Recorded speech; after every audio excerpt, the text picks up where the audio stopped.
Welcome again to Business Study class.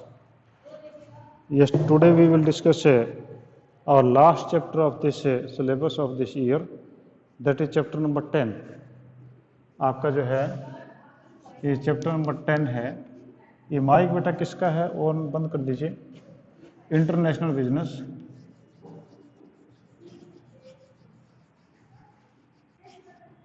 International business.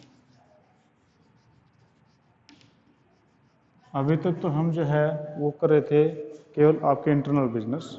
Internal means within the geographical area of a country, that was internal business. And today we will discuss international business means the business which is based on the 2 और मोर countries, 2 या 2 से अधिक countries के ऊपर based है, वो आपका कहलाता है इंटरनल बिजनेस। ठीक है जी। बेटा माइक किसका ऑन है, बंद करिए। रितिका आपका माइक ऑन बेटी, बंद करो। Thank you. हाँ जी, तो आपका जो है इंटरनेशनल बिजनेस है which is based on the 2 और मोर कंट्रीज इंटरनली, तो वो आपस में जो 2 या 2 से अधिक देशों के बीच में होता है वो इंटरनेशनल बिजनेस से कहलाता है। इस चैप्टर में क्या क्या डिस्कस करेंगे? International trade concept and benefits, या इंटरनेशनल ट्रेड किसे बोलते हैं, इसके कंसेप्ट क्या, बेनिफिट क्या है। Export trade, meaning and procedure, यानी एक्सपोर्ट ट्रेड आपका काफ़ी टॉपिक बड़ा आएगा ये, और ऐसे इंपोर्ट ट्रेड, दोनों ही मेन इसके हैं। और documents involve in international trade, indent, letter of credit, shipping order, shipping bill, mate receipt, DP and DA, ये डॉक्यूमेंट्स हैं, ये हम ये डिस्कस करेंगे। और वर्ल्ड ट्रेड ऑर्गेनाइजेशन WTO, इसका मीनिंग और ऑब्जेक्टिव हम ये करेंगे। अब पहले आपके पास में मीनिंग है आपका इंटरनेशनल ट्रेड का, तो international businesses refers buying and selling of goods and services beyond the geographical limit of a country. ठीक है, तो पहला आपका मीनिंग है,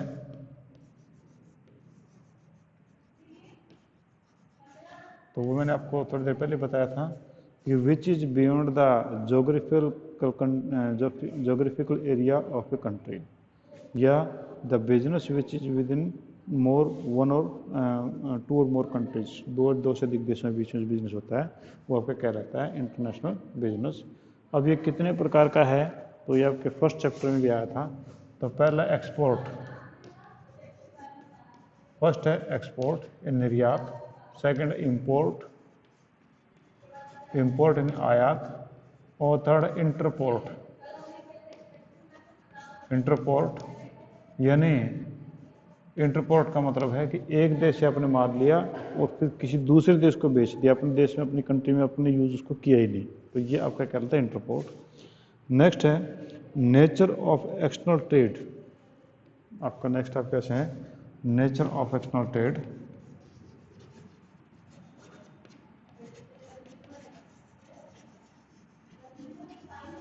नेचर ऑफ एक्सटर्नल ट्रेड, जो आपका एक्सटर्नल ट्रेड कहें या आप इसको इंटरनेशनल ट्रेड कहें, उसकी नेचर क्या है। तो पहला involvement of 2 countries, first is involvement of 2 countries,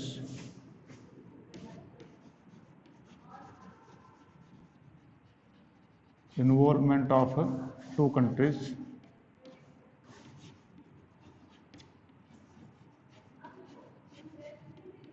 आपके जो है 2 या 2 से अधिक, more than 2 countries are involved here, means in single countries is not possible, it will be between 2 countries. बेटा आपका माइक फिर ऑन हो गया, किसका माइक बंद करो बेटा। नेक्स्ट आप क्या है, payment in foreign currency, second is payment in foreign currency.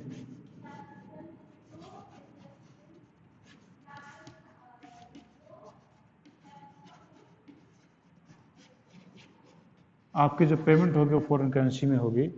If you are dealing with America then you will make the payment in American currency only, means you can't pay in Indian rupees. If you are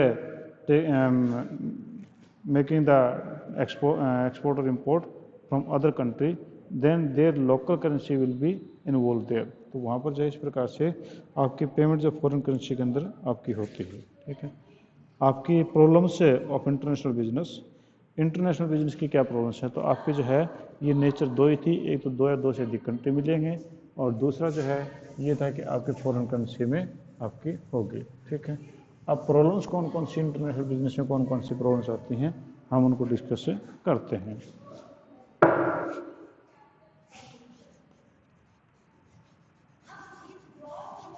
problems in international business.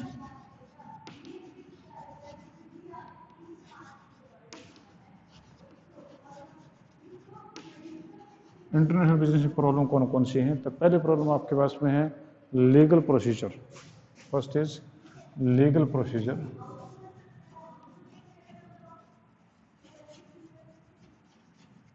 आपके जो कानूनी procedures हैं वो इसमें काफ़ी ज़्यादा दिक्कत करते हैं, वो ज़्यादा काफ़ी कॉम्प्लिकेटेड होते हैं कि when you does the international business, in that case every country has their own rule and regulations.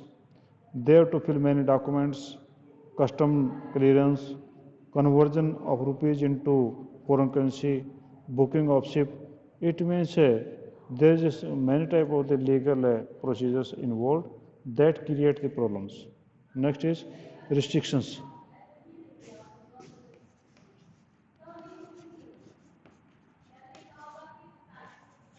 Restrictions, आपके कुछ प्रतिबंध भी इसके अंदर जो हैं वो भी आपके आड़े आते हैं। In international business there is no free of internal as internal trade in case of the survival in case of the several items export or import license has been obtained, many restrictions are imposed by the government on export or import of certain items। कि आपका इतना easy नहीं है import export करना, import export करने के अंदर भी आपकी काफ़ी सारी प्रॉब्लम्स हैं, काफ़ी सारी रिस्ट्रिक्शंस हैं। In many countries everything can not be exported and everything can not be imported, the same thing is also in other countries. तो यहाँ रिस्ट्रिक्शन भी बड़ी दिक्कत होती है। Next is high risk. Next is high risk.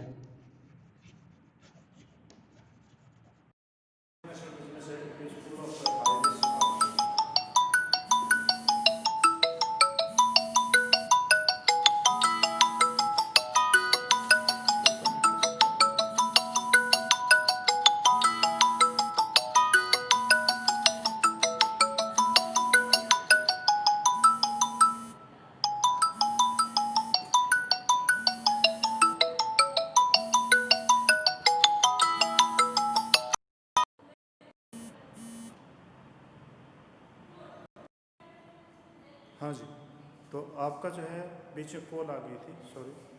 आपका जो है हाई रिस्क इसके अंदर काफ़ी है कि आपके काफ़ी सारे रिस्क इन्वॉल्व होते हैं। तो उसमें रिस्क है आपकी, जैसे कि ड्यू टू दी डिस्टेंस उसमें डैमेज ऑफ फूड हो जाता है कंट्री में, और there is also risk of fluctuation in currency, currency का फ्लक्चुएशन कई बार हो जाता है, और कई बार बैलेंस पॉलिसी है या कुछ और चीज़ें हैं उनमें काफ़ी दिक्कत आती है, यहाँ पर हाई रिस्क रहता है। थर्ड, डिफरेंट लैंग्वेजेस ऑल्सो, और different language, different language,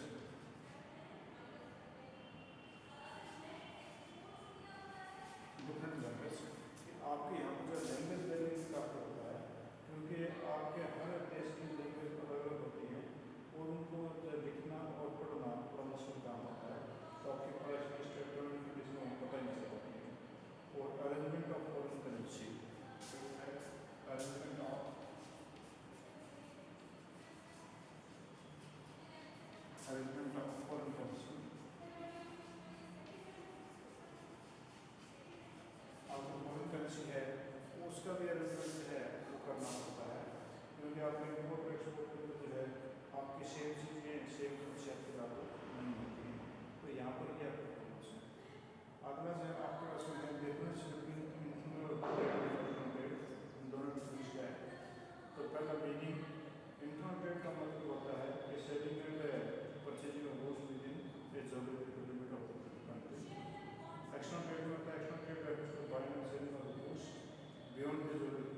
computer में लोकल प्रोसेसिंग यूज की जाती है, जबकि इसके अंदर जो फॉरेन करेंसी यूज की जाती है।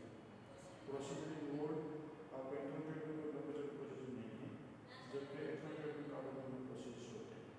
मेड ऑफ पेमेंट, इसमें कैश या चेक से पेमेंट की जा सकती है, जबकि एक्सटर्नल में आपके बिल ऑफ एक्सचेंज से आप पेमेंट करेंगे, फाउंडेशन करेंगे।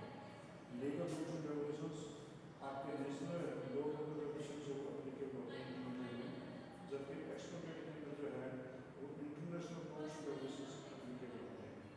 मोड ऑफ ट्रांसपोर्टेशन, ना तो रोड रेलवेज यूज होते हैं इंटरनल में, जबकि एक्सटर्नल आपका सी है, एयर का भी यूज होता है। ठीक है, और उसका भी कॉस्ट इन्वॉल्व कि किसी कॉस्ट जो काफ़ी कम होती है, जबकि एक्सटर्नल में कॉस्ट काफ़ी ज़्यादा होती है।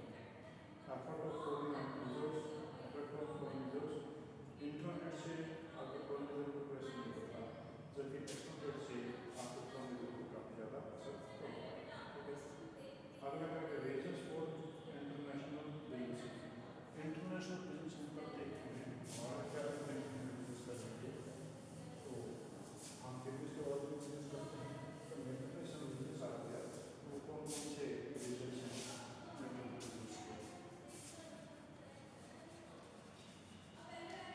बिजनेस फॉर फॉरेन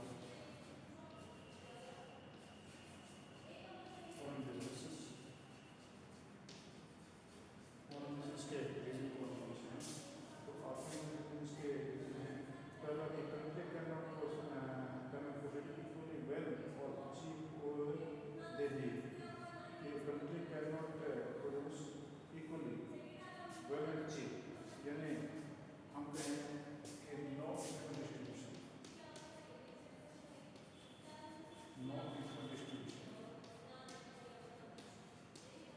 आपका इक्वल डिस्ट्रीब्यूशन नहीं है of natural resource. Natural resources का कोई इक्वल डिस्ट्रीब्यूशन नहीं है, किसी देश में कम, किसी देश में ज़्यादा होते हैं, तो इस प्रकार से यहाँ पर unequal distribution of natural resources. Second, available different factor of production, land, labour, आपका मेटेरियल और different countries and availability of resources.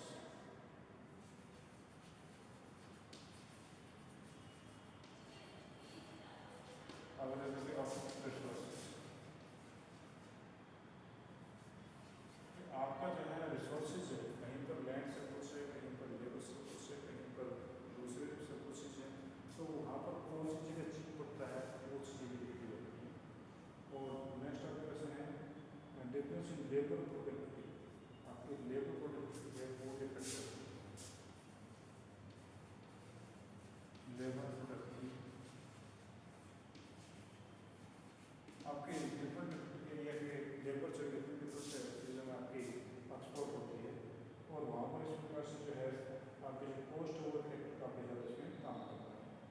Next है there is not even a single country which better produce better quality produce at lower cost, कि आपका cost factor है, cost factor है। अब हर चीज़ एक जगह देश में सस्ती नहीं बन सकती।